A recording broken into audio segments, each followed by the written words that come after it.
Bismillahirrahmanirrahim. Assalamualaikum warahmatullahi wabarakatuh. Kita ketemu lagi dalam pembelajaran bahasa Jerman, masih dengan Tuan Arko di sini. Dan pembahasan kali ini yang akan disampaikan tentang kalimat perintah atau dalam bahasa Jerman dinamakan imperatif. Sebelum kita membahas lebih jauh apa itu imperatif atau cara membentuk kalimat imperatif dalam bahasa Jerman, alangkah lebih baiknya kita mengenal terlebih dahulu apa itu imperatif. Nah, definisi dari kalimat imperatif adalah bentuk kalimat perintah atau pola kalimat yang digunakan untuk memerintah atau dengan bahasa halusnya meminta seseorang untuk melakukan sesuatu. Nah, melakukannya bisa untuk seseorang yang meminta sendiri ataupun untuk orang lain. Kemudian kapan kita menggunakan kalimat perintah itu sendiri atau imperatif?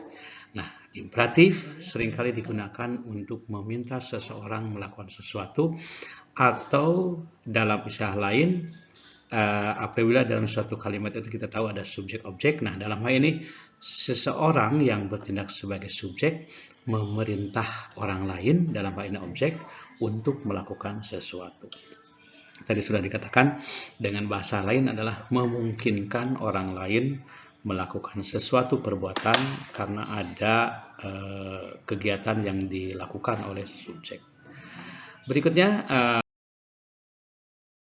dalam bahasa Jerman kita lihat ada beberapa contoh, misalkan pergilah ke sekolah. Nah, dalam bahasa Jerman adalah geh in die Schule. Kemudian bentuk lain ada kerjakan PR kalian misalkan. Jadi ini tentunya ditujukan kepada orang yang lebih dari satu orang. Kalimatnya adalah mach die Hausaufgaben. Contoh lain adalah kommen Sie bitte herein, atau bahasa Indonesia adalah silakan masuk. Oke, itu beberapa contoh kalimat imperatif dalam bahasa Jerman. Baik, sekarang kita masuk kepada pembahasan imperatif atau kalimat perintah dalam bahasa Jerman. Imperatif atau kalimat perintah dikelompokkan ke dalam 3 pola atau bentuk kalimat perintah. Yang pertama adalah du form, yang kedua ir form, dan yang ketiga adalah sie form. Oke, kapan kita menggunakan du form, ir form, dan sie form? Kita akan lihat dalam slide berikut ini.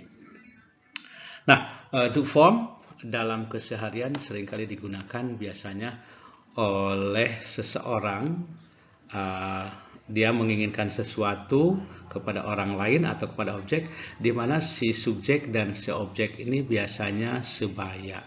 Kemudian hal yang menarik yang harus kita cermati adalah, nah yang diperintahkan itu atau yang bertindak subjek sebagai objek itu jumlahnya hanya 1 orang. Kita harus bedakan karena kalau lebih dari 1 orang itu pola kalimatnya akan berbeda. Ya, jadi simpulannya adalah pola du form ini digunakan apabila seseorang yang sebaya memerintahkan atau meminta seseorang dalam hal orang lain yang sebaya melakukan sesuatu. Tapi sekali lagi jumlahnya hanya 1 orang. Contoh kalimat misalkan Ahmad memerintahkan Badu untuk masuk kelas. Nah, Ahmad dan Badu ini sebaya atau teman. Maka dia mengatakan geh in die Klasse.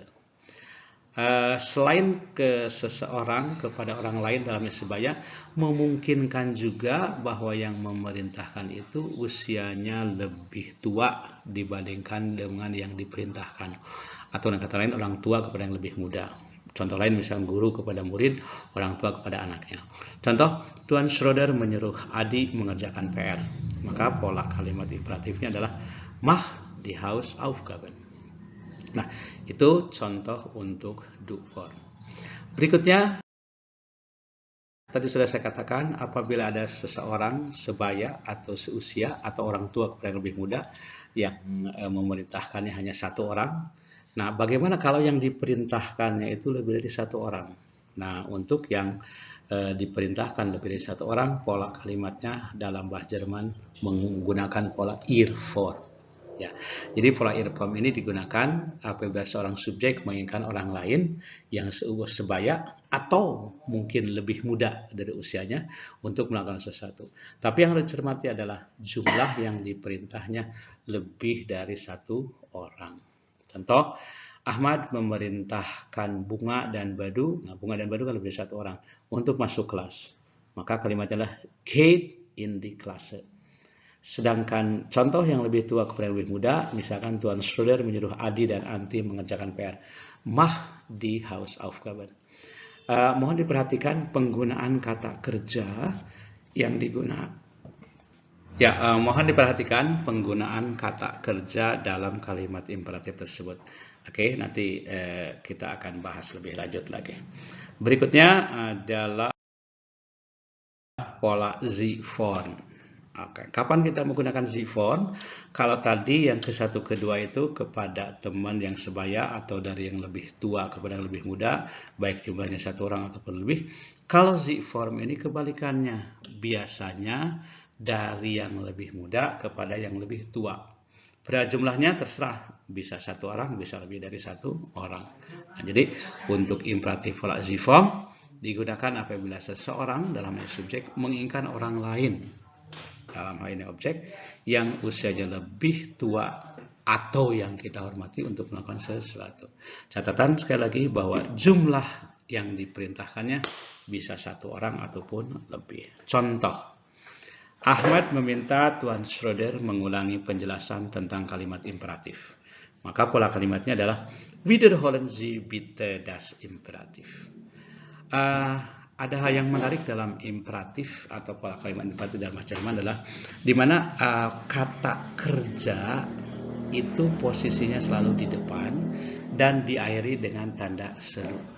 Nah, itu adalah pola imperatif dalam bahasa Jerman. Berikut, nah sekarang bagaimana cara membentuk kalimat imperatif?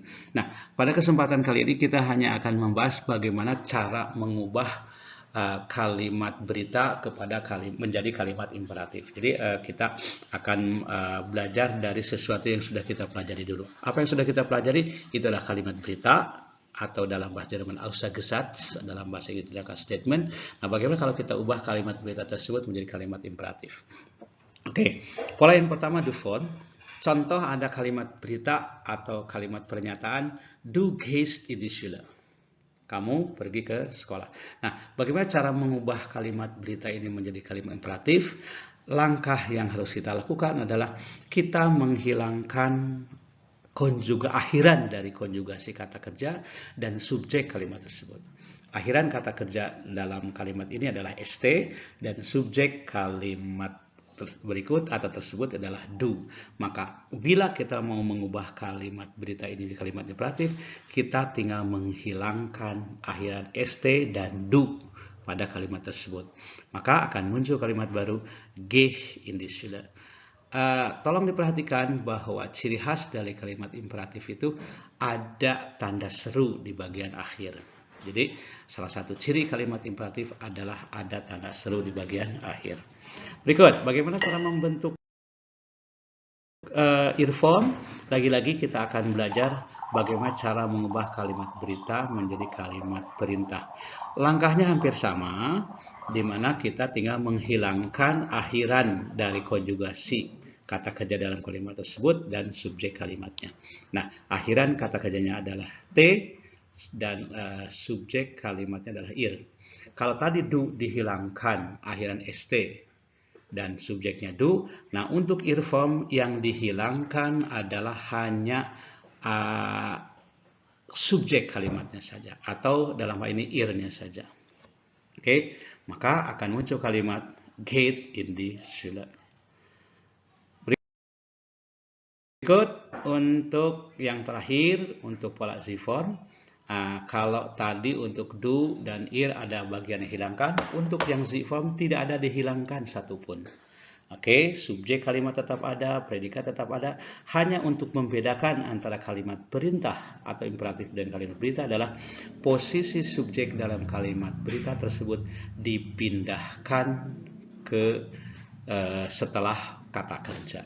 Oke, contoh kalimatnya Sie gehen in die Schule, maka kalimatnya akan berubah menjadi gehen Sie in die Schule. Ya, jadi tinggal memindahkan saja subjeknya ke setelah kata kerja. Mungkin orang bertanya, nanti akan tertukar dengan kalimat tanya bagi mereka yang sudah tahu bagaimana kalimat tanya. Nah, yang membedakan adalah kalau kalimat tanya menggunakan tanda tanya, sedangkan untuk imperatif menggunakan tanda seru. Oke, itu cara membentuk kalimat imperatif dalam bahasa Jerman. Baik, mudah-mudahan bermanfaat. Disilahkan untuk berikutnya untuk mengerjakan latihan-latihan yang diberikan dalam tayangan berikut ini.